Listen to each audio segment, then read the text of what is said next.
I want to start by saying thank you to CEDA for having me today and for including a discussion on regional Australia in the state of the nation. It's only a third of the nation. It'd be a bit of an oversight to miss it out, but it's great nonetheless to have this discussion. A little bit about me before I start off, and I'll introduce the panel in due course, who are really the main event for the discussion we'll have over the next hour or so. I run the Regional Australia Institute. We're a think tank based here in Australia. We're focused on regional development, much as CEDA's focused on economic development of Australia as a whole. We run a shared research program with all of the state and territory governments in the Commonwealth. And this year we're focused on what we think are the three biggest issues for regions.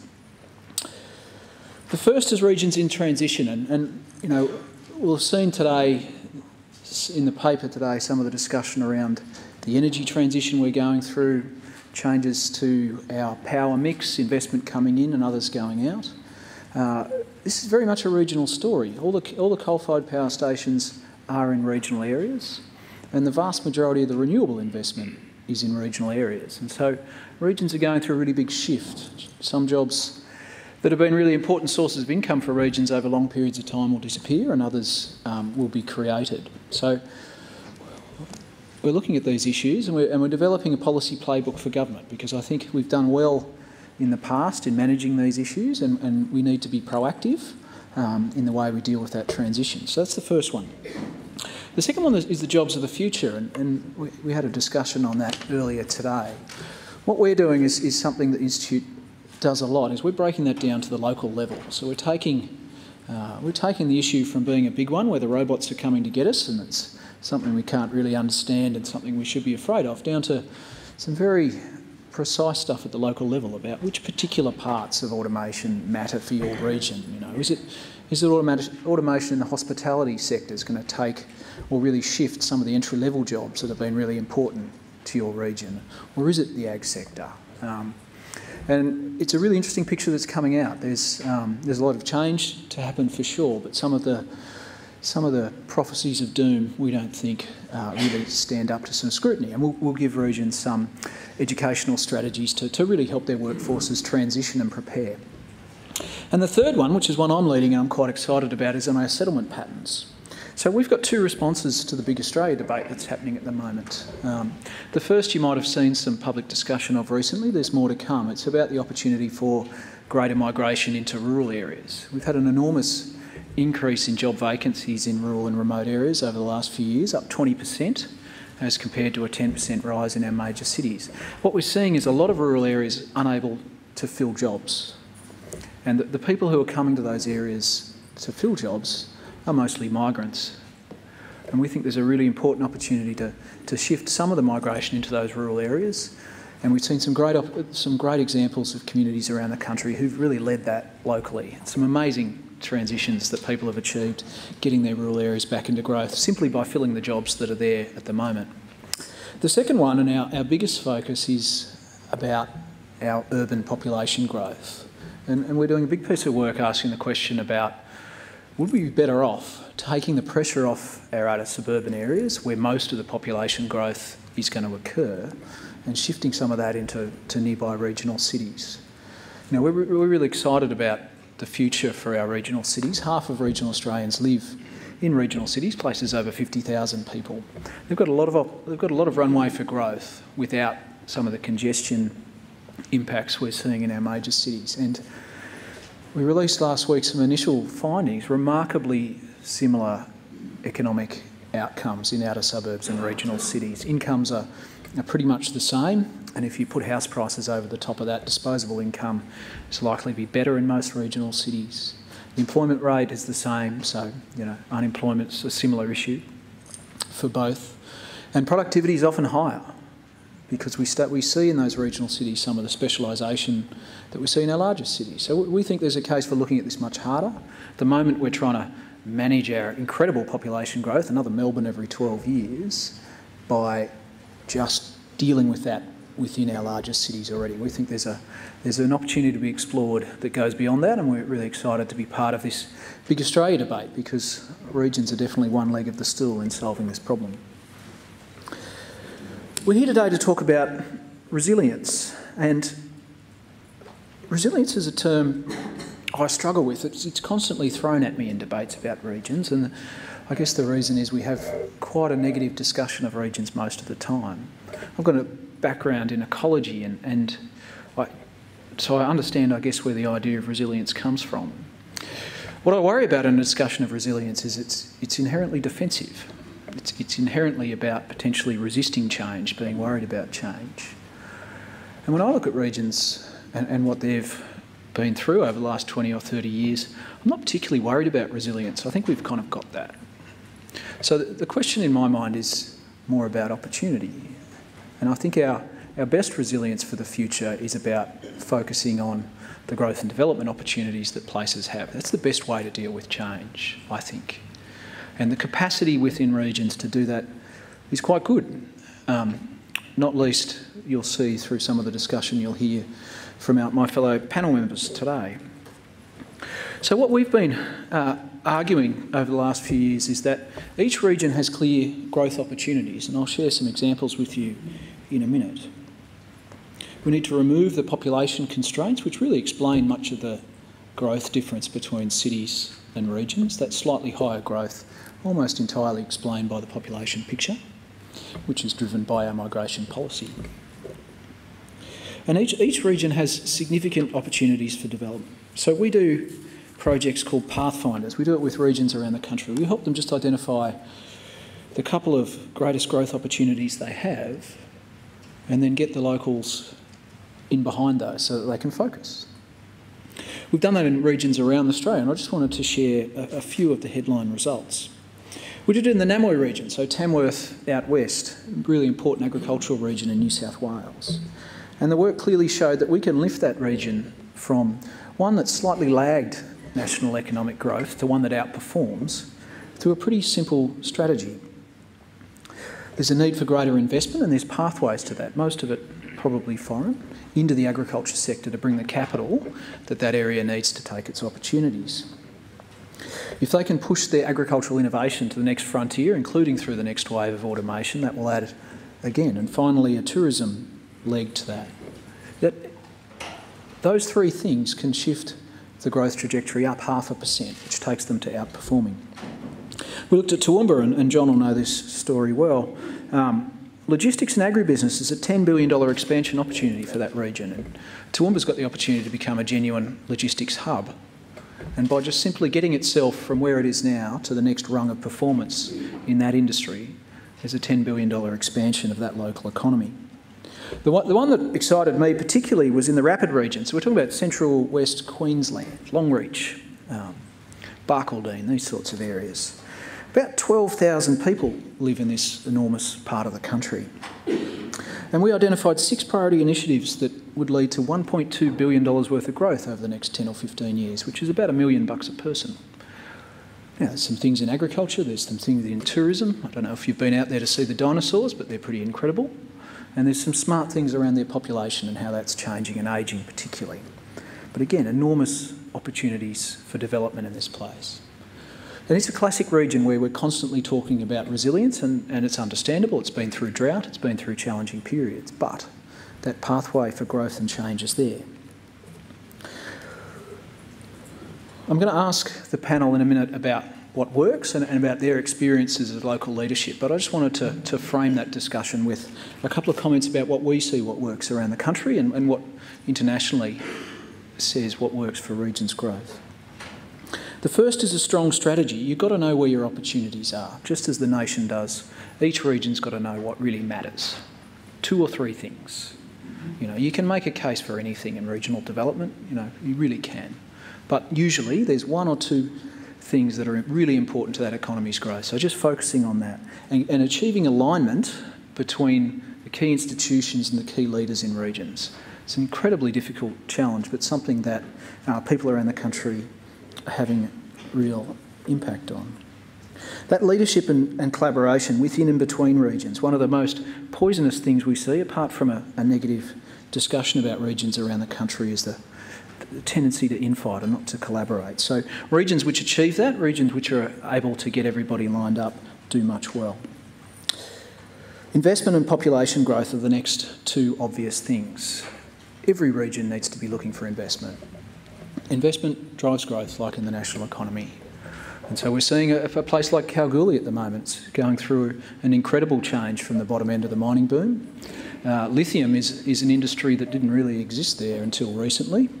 We obviously need a lot of lithium for batteries and things at the moment, and the area around Kalgoorlie has a significant proportion of the world's resource. So they've gone from a position of things being a bit tricky to severe workforce shortages in about 6 to 12 months. And there's a real question about whether they'll be able to catch that opportunity. So they've had the investment. The next question is population growth. And for that region, it's going to be migration, which really helps them fill the 500 or so jobs they've got vacant at the moment, and then the 1,000 or so that are no doubt coming down the road. And the final thing is nurturing local entrepreneurs. You know, the growth we can create from within is fundamental. Whether it's business like the Wagners that's gone from being a bit smaller to a bit larger over the last period, or whether it's people doing more innovative things. We run a competition with Google each year called Regional Online Heroes, and there's been this amazing upswell of women creating businesses online in regions. It's been really exciting to see how access to faster broadband is just creating opportunities for people to do new things from their home place. So there's an amazing opportunity for growth just by nurturing the people you have locally. When I look around the country, the regions that are doing it well, Geelong should be Australia's Detroit, but isn't. Maybe it will be Australia's Deloitte with a few more knowledge economy jobs. Toowoomba, I was talking to the mayor the other day and he was telling me over 3.5% growth the last 10 years. I often say if we could get the whole of regional Australia, the nation, onto the sort of pathway that the Toowoomba's been on of nice solid growth without bubbles and booms, we'd be in good shape. Kalgoorlie's somewhere which is having a really great opportunity to move on from its traditional reliance on gold, and a really smart local strategy being driven by the local government over there. Some small towns doing incredible things. Nil in far western Victoria, Dalwallinu in WA, Pyramid Hill, done an amazing job of increasing their population by 10, 15, 20%, attracting migrants, filling local jobs that were already there, transforming those places. It's been incredible. And Mount Gambier and the Limestone Coast is a region we've been doing a bit of work with lately, and we think that's another one which is going to come forward and really step up. So there's regions around the country doing incredible things, and we're lucky enough to have some individuals who are part of that for their region. So I might just briefly introduce them, and I'm going to ask them a really Dorothy Dixer kind of question so they can introduce themselves. We've got John Wagner, who's a business leader. He built an airport. Many of you might have heard of it. It's been a pretty significant thing for Toowoomba. You know, I've had quite a long relationship with Toowoomba Surat Basin Enterprise as well, of which John was chair, which is one of the standout regional organisations. A great example of how you can get the private sector, local government and other sectors together to help drive a region forward. So great to have you here, John. We've got Carolyn McMillen, who's an educational leader. She's from Newcastle University, my home area of the Hunter Valley, and from my perspective, I can see Newcastle coming of age of a city. It's turning itself into a proper city, I think, if that's okay language. I'm a local, maybe I can say that. And there's been an incredible transformation that's just starting and happening in the CBD, and the university's been absolutely central to what's happening there. So really looking forward to hearing from you, Carolyn. And Catherine Marriott, a local leader from Broome and the CRC for Northern Australia. So it's good to have it. We've got two great regional city stories to tell here, but we've also got the story of our more remote regions, Northern Australia and its development. So really interested to hear your perspectives on that as well. So welcome, panel. To get our discussion started, I would just ask each of you to just tell us about the opportunity you see for your regions, if some of the things that I've been saying resonate, and how you as a local leader are helping to make that happen. Carol, I might start with you. Thank you very much indeed, Jack. And I should say our university serves regions along New South Wales coast, mid-north coast, with port, completely, obviously, through the Hunter and Newcastle, and then a very, very committed role on the Central Coast. And each of those regions offers different opportunities. We have the opportunity, which we believe is the really beginning piece of our engagement as a university, which is ensuring access and success to higher education. And that really is the beginning piece of building future jobs, the future workforce. So we have about 35,000 students across that region.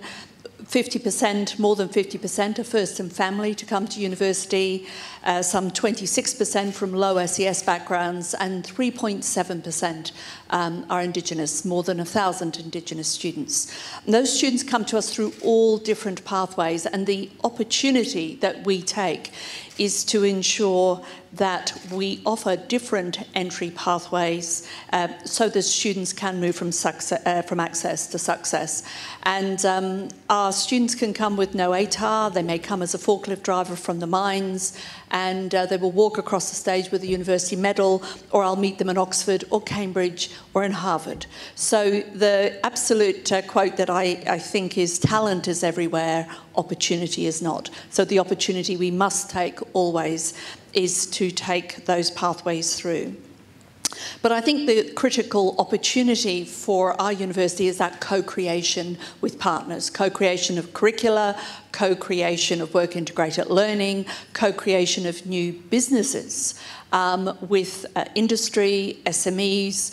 We not only have a differentiation on our equity mission, but with excellence in our research, really, really driving those new clusters around particularly health, around mining and resources, energy and resources, and a new cluster in creative industries. So creating opportunities through new graduates, talent, and partnerships, and opportunities are nothing without partnerships in regions, and that's been really key. And then the opportunity is the international reach of a university through great researchers, but also again through bringing in those representatives from regions and cities across the world that have travelled the journey, travelled economic transition, and beginning the discussion with the leadership across the civic leadership and the industry players. And it's those conversations that often create the next phase of opportunities as people see the journey of a Pittsburgh or a Glasgow and where they might see their own business travelling on that trajectory. And finally, the opportunity, I think, is to create a magnet cities. You know, those sticky cities where the young wealth creators in innovation and entrepreneurship just do most remarkable things, and we build our innovation network to catalyse that. And also by moving parts of our university into the city in quite some style with a very modern, very contemporary, deliberately different building in the heartland of Newcastle. What we've seen is a remarkable response to that. It's a porous building for the community. You can have a cup of tea with business leaders, go to the mock boardroom. It is deliberately around 5,000 people every day go through that. And in our recent analysis, $5 billion worth of economic benefit will flow to Newcastle itself through a 10-year period, and about 1.3 billion is that building. So that's perhaps just a start on those opportunities. Thanks, Carolyn. John. Thank you, Jack. And I might just start with giving you a bit of history, and that will sort of lead into where we're sort of heading to. If we look at Toowoomba, say 5 or 6 years ago, it's the second biggest inland city in Australia. It sits in the centre of the biggest agricultural producing region in the country. It's a big health and education centre, and we didn't have any connectivity to speak of. So our rail system was built in the 1920s, it's antiquated. We had no airport, and our road system was very substandard. What we have now is a very different situation, and we have a world-class international airport. We have the inland rail coming through Toowoomba from Melbourne to Brisbane, which is going to open up enormous opportunities for our region. And we've got good connectivity by road with the second range crossing being built, which is a $1.6 billion road project, the single biggest inland road project ever in the history of Australia. So we've got a very different dynamic, and what we did about 6 years ago is started an organisation called Toowoomba and Surat Basin Enterprise, which is our local economic development organisation to help really get the message across to governments and to outside investors as to what we could do within our region in order that we had a long-term future.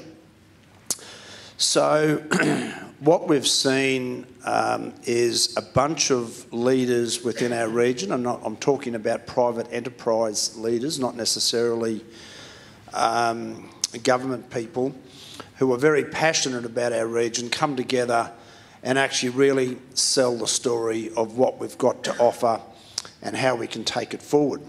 So what we have now is we have fantastic connectivity. It's either built or in construction. We've got sort of full employment, which is actually can be a negative. So the whole migration thing's really important to us. But what you need in a region, in my view, is to have very passionate people that are prepared to invest as well as promote the region, and it gets a life of its own. So what we've got is a very diverse economy. We've got a fantastic university, probably not as good as Newcastle, but I think it's actually better. And we're now exporting fresh ag product out of our airport direct into Asia every week with the Cathay Pacific Jumbo. So that's unprecedented in regional Australia. It's never happened before. It's never actually happened out of Brisbane before. So we're sort of seeing those sorts of opportunities and people really getting on board in order to make our economy much more sustainable in the long term. Thanks, John. Catherine. Thanks very much, Jack, and thank you to CEDA for inviting me over. Can you please raise your hand if you've been to Broome? Oh, you little rippers. How good is it? How good's regional Australia?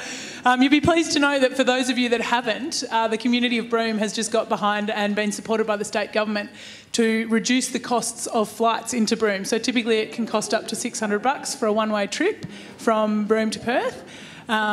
And the state government, in collaboration with the Broome Shire, has managed to reduce those to $299 one way, which sounds ridiculous for you guys probably over here, but for us that's a bit of a bonus.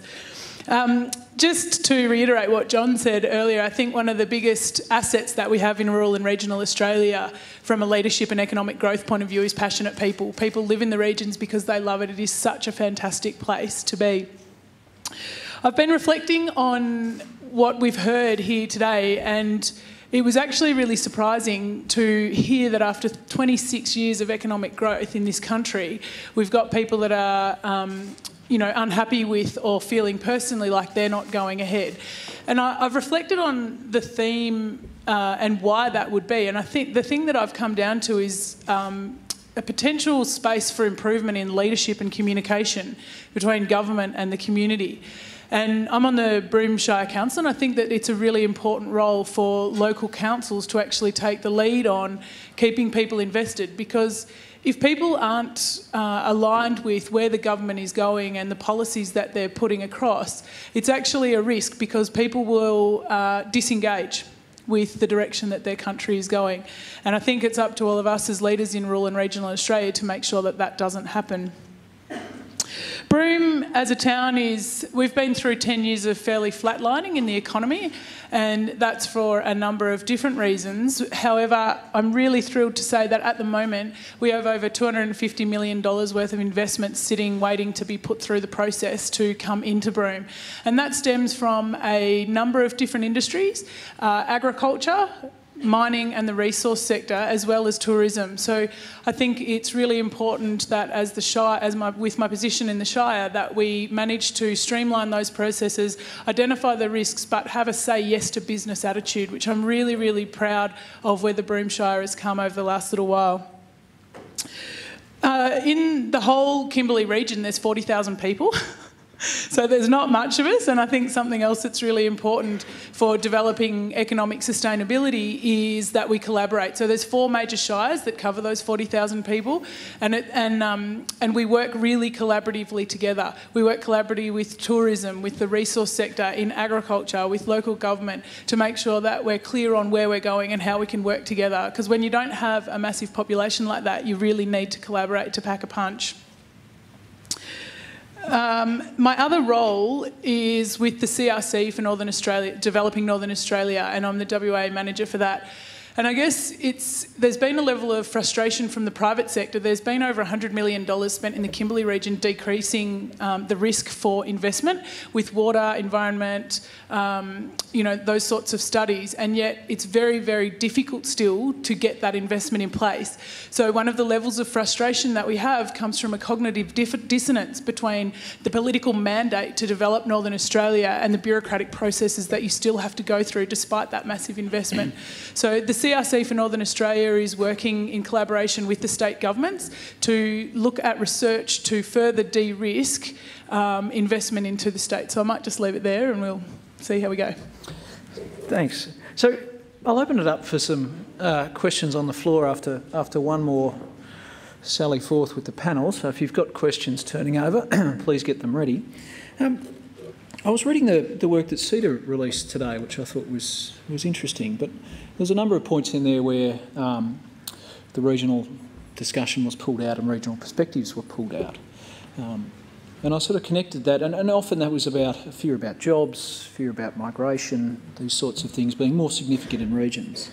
And I was reflecting on the fact that, every time I have the opportunity to go on the ABC, talk about some of the opportunities we're seeing, inevitably they'll say something like there's no jobs in regional Australia, which is patently nonsense. If you want to log on to the labour market information portal in the Commonwealth, you can see the sort of change we've had. So one of the things I thought I saw in the CEDA research was really the public reflecting back the debate that's pushed at them about how regions are going. And, there's always going to be a region in drought. There's always going to be a region going through a big economic change. So you guys are all leaders in your region and you're part of the national debate on regional Australia. So I was just interested to get your reflections on that leadership of discussion that we look for from leaders like yourselves and from our political leaders.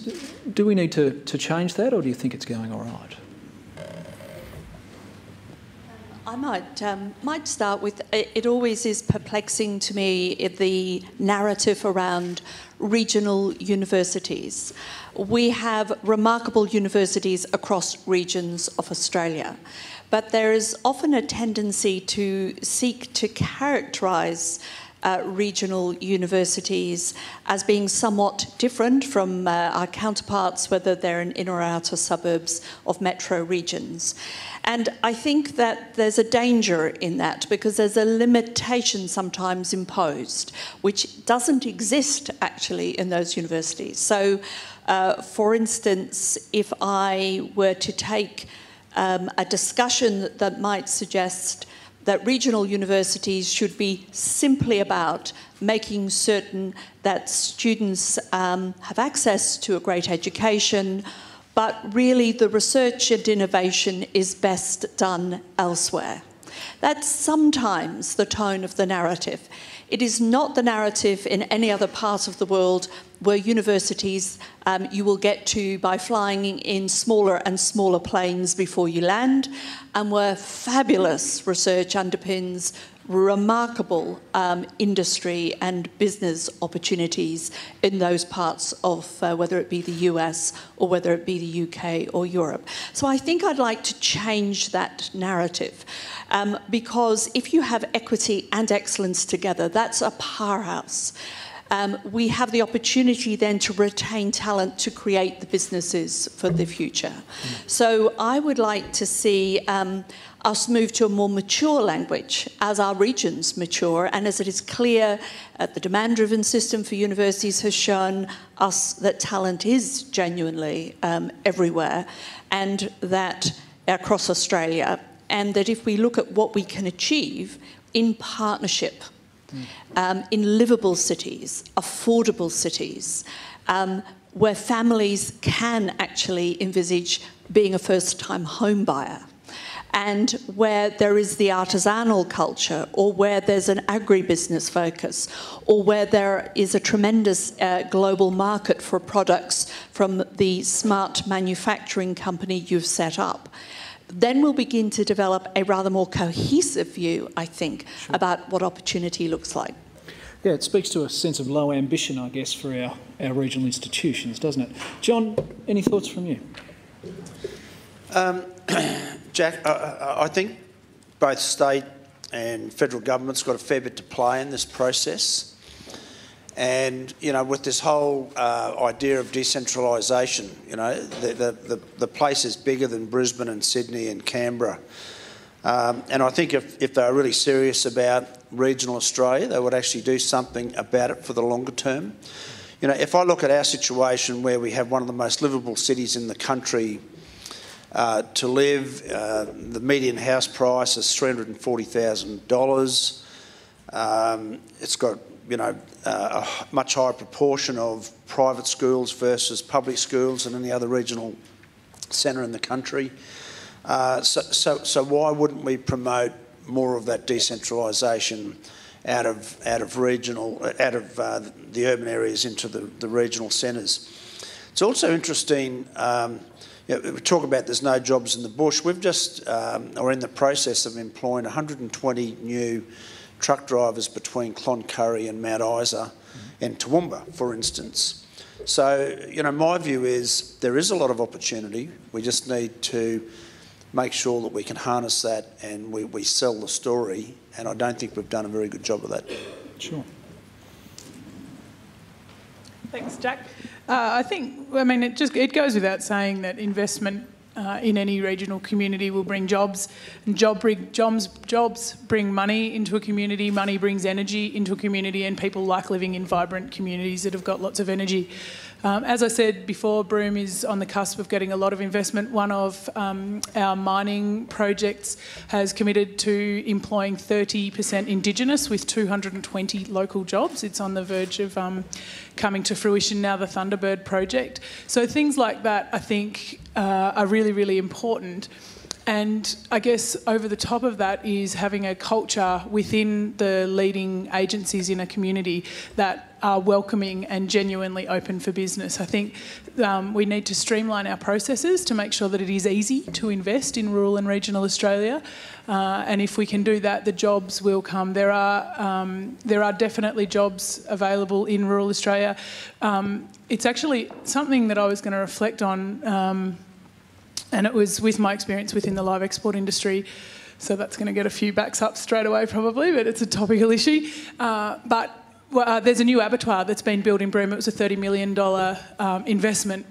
And I guess this speaks to, you know, local jobs and employment. That the proprietor of that abattoir couldn't get anybody, or could get very few people from Australia to come in. So then we're forced to bring in workers from overseas because those jobs are there, but they're not necessarily the types of jobs that Australians are looking for. So I think that's actually another challenge when, you know, people in leadership positions speak about providing jobs, but are they actually the jobs the local community wants? And so I think we've got to be careful in that situation with that argument. Sure.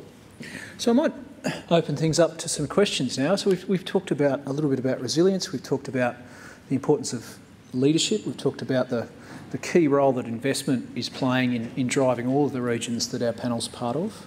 And we've touched on the public discussion, which can undermine confidence in regions. But I'm interested in some questions from the floor. Got a gentleman just here. Thank you. Michael Trail, I'm Chair of Good Start Early Learning and a Director of Sunsuper. Much more relevant for this conversation, I spent all my school and teenage years in Morle in country Victoria, which has a population of 17,000 in the Latrobe Valley. And I've watched that area. I've been down there quite a bit in the last few years. That was an area that had, in the 70s when I grew up, employment levels of 27,000 around the coal electricity production. And I've watched over a period of the 3 decades since that community be hollowed out. There are now a third the level of jobs that were there when I was a kid. I'm a sufficient believer in the free market to understand that at a productivity level that was probably foreseeable and understandable, but the social consequences for that community have been a disaster.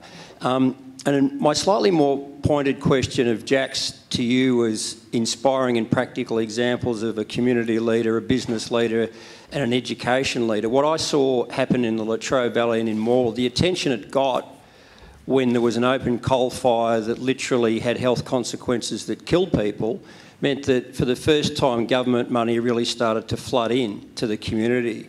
And the question to you all is, given your experience, if you were a Premier in your states or Minister for Regional Development with this access to the kind of funding that's being thrown at the Latrobe Valley now, what would you actually have done in the late 70s and early 80s? There's a challenging one for you guys. Who's going to have a crack? I'll just make a comment, and I'm not sure, and I'm not familiar with the Latrobe Valley and the fires and the funding, but what I see in a lot of communities, and particularly ones that have a very high concentration of either mining or coal-fired power station or whatever, is that they rest on their laurels. And I think tourism's a really good one. And if you look at Western Queensland and the Kimberley and some of the areas that I've visited just recently, where because they've had such prolonged periods of drought, they've actually had to reinvent themselves as tourism destinations and the like. And one thing that I would strongly say to those communities that have a really heavy concentration of a particular industry, or in fact, if you look at Gladstone, where they had a massive boom there with those 3 LNG plants, and then all of a sudden it went back to next to nothing. These communities didn't take the opportunity to actually diversify and make their economies resilient, which is what we're actually talking about this afternoon. And I think it's more than just government funding. It's about actually getting the people within the community to take responsibility, for their own sort of actions. There's a really... I was going home one night, late at night from work, listened to the radio, and there was an author speaking about a study they'd just done, and this book was From Rust Belts to Brain Belts. And it was he was an investment banker. He was working with the editor of Financial Times of Holland. They'd both heard that manufacturing was moving away from Asia back to the US and Europe. And they wanted to know why and where. So we brought them out to talk to us about those case studies they'd done, because it is exactly that story. How did a Rust Belt become a centre of polymer manufacturing? How did Eindhoven change its destination? And those case studies across Europe and 37 centres, which did tell the story of moving smart manufacturing back into US and Europe, told a story about joined-up leadership that really identified early the need to begin to think about how they were going to use the assets they had.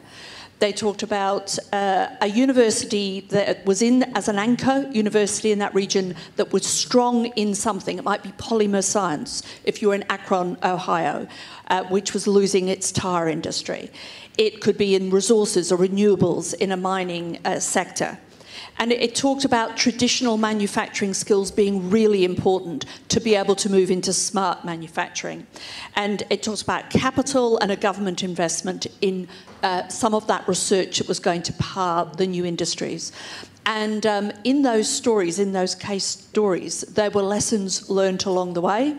And for us, it was extremely important in thinking in the Upper Hunter, where we have scenarios of transition where young people will go and earn a lot of money in the mines, how important it is to have education pathways when that source no longer is there. They've got some money behind them, that's good, but let's now go through into an education that will have that future focus on the future jobs, and how you begin to target and pivot your research in partnership with government and industry coming in to really change but build on the DNA of your region to build the next phase. Just one final story. I was walking around our research institute in energy and resources when I very first arrived at Newcastle, met two guys who were doing instrument making.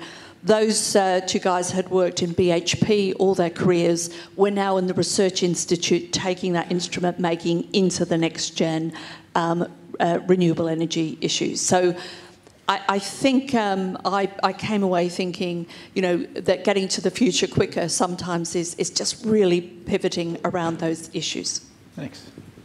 Cool. Just quickly, Michael, thank you for your question. I think hindsight's a wonderful thing in situations like that. Broome has recently had a downturn. We had the opportunity for a gas plant. Everything, the economy, everything was sort of gearing up for that, and it didn't come. Now, what we've learned as leaders in that community is it's really important to engage in the community. We live in a really rapidly changing world. Technology is changing the way that we operate our businesses faster than it ever has. And as leaders of our communities, it's important that we keep that front and centre of our minds while we're developing strategies, because whether we like it or not, we're responsible for leading our communities and the people in them. One thing that I am very passionate about is engaging with the community, asking them what they want. As leaders, I think we get tied up in the fact that we actually have to have all the answers. We don't. There's people in our communities that are far smarter than us at certain aspects. So by engaging with those people and finding out what their thoughts are, then being able to take that and incorporate them into policies to ensure that the communities that we're living in is diversified. Broome is really ramping up our tourism business. We're also trying to ramp up the agriculture sector so that we're not reliant on one business. I think it's a risk to have all your eggs in one basket. The live export trade and the reliance of the northern beef industry on that was a perfect example of what happens.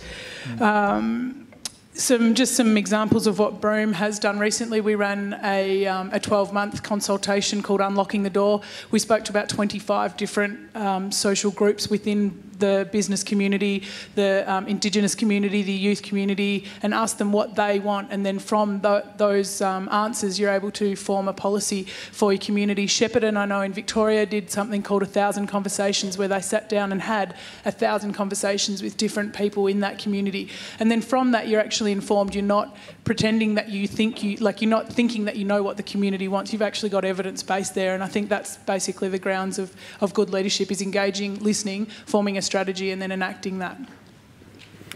Great question. I mean, you've got to go for transformation in those examples. I think as a leader you run the costs of not getting it right, and the Latrobe Valley's been a 20-year example of some of the challenges when you don't see new industries come, and you've got to have a crack.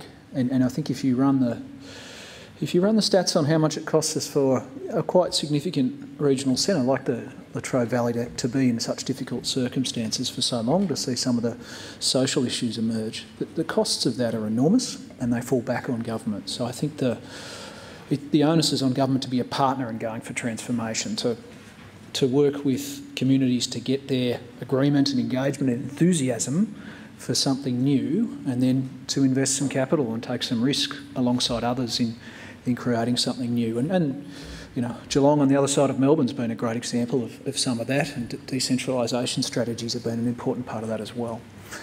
We've got time for another question. Who's itching to get involved? No, we don't have time for another question. I'm getting waved at from the back. You can have a quick opportunity on the risk that they kill me. Go for it, mate. Yeah. Brian Wagner, Department of Prime Minister of Government. Thank you very much for sharing the stories. I think also the debate around regional Australia being declined. My question is about the government's role in supporting regional development. There was some recent Pratt Institute research around looking at past government investment in regional Australia, and particularly in regions that were suffering economically. And I think the finding was that it was really difficult for governments to push economic water uphill, I think is the point. In that context, do you think we need to, and then we have leaders like yourselves that play a really strong role from a private sector perspective in supporting development of the regions. So my question is, do we need to rethink the government role in supporting regional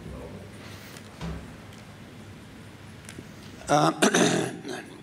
Yes, simple answer. I think it's extremely important that we get away from this handout mentality. And it sort of really disappointed me when I read the CEDA report that was released, because to me it just had a real handout mentality about it, the outcome. I think it's the government's role to facilitate and collaborate wherever they can to allow investment to happen in a timely manner. And I think our airport was a good example, where the federal government departments actually got out of our road and let us get on with the job. And as a result, we've got a fantastic piece of infrastructure that's really taking our region forward, and we've seen unprecedented investment in our region as a result of the airport and other things. If you look at the government's role, say in Badgerys Creek, let's talk about airports for a minute. You know, it's taken 30 or 40 years to get to a point where there's someone actually appointed to start, you know, the construction and operation of that particular piece of infrastructure.